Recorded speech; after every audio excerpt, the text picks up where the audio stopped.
우리나라 배달음식 시장 규모는 약 15조 원.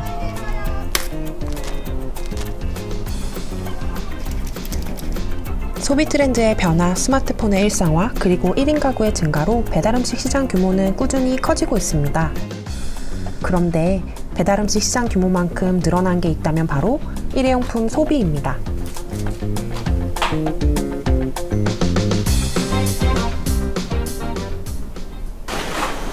우리나라에서 발생하는 플라스틱 쓰레기는 세계 최고 수준입니다.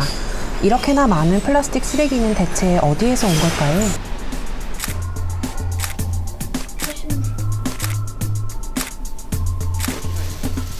우리 생활에 유용하라고 만들어진 플라스틱 많이 쓰는 게 뭐 어때서? 재활용 잘하면 되는 거 아니야?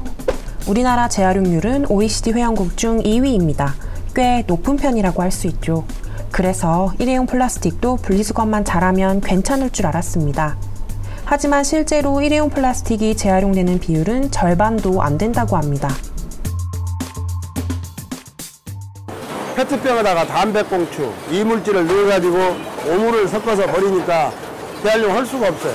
빨대는 PP에다가 놓으면 재활용이 되는데 거기다가 컵을 꼽아서 버리니까 무색으로 하면 재활용률이 쉽고 모든 걸 다 만들 수 있는데 그 색깔이 들어가는 것은 다른 걸로 만들들 못하니까 남아 돌아간다.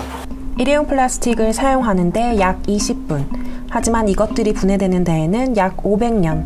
아니 어쩌면 그 이상이 걸릴지도 모릅니다. 이렇게 오랜 세월 땅에 묻혀있던 일회용 플라스틱은 하천이나 바다로 흘러들어가기도 합니다. 대수롭지 않게 사용했던 일회용 플라스틱. 이제는 누구도 그 결과를 책임지려고 하지 않습니다. 이러한 비극이 정말 우리가 원했던 모습이었을까요?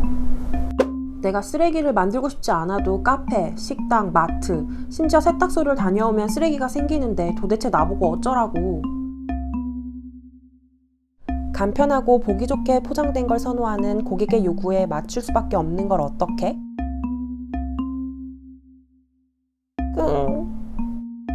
도대체 어디서부터 잘못된 걸까요? 우리는 어디로 가야 하는 걸까요? 생산자, 소비자, 정부가 모두 변화되는 시점에 있다고 생각을 합니다. 이제 정부가 규제에 좀 더 강력하게 나서게 되고 생산자 입장에서는 플라스틱 사용량을 줄이는 노력을 처음부터 해야 될 것 같아요. 소비자 입장에서는 되도록이면 플라스틱 사용량이 적은 제품을 선택하는 그런 지혜를 발휘할 필요가 있을 것 같습니다. 일회용 플라스틱을 덜 사용하는 게 정말 그렇게 불편한 일일까요? 어쩌면 우리는 그냥 익숙해서 일회용 플라스틱을 사용한 건지도 모릅니다. 거창한 목표나 원칙이 없어도 우리가 할 수 있는 일은 생각보다 많습니다.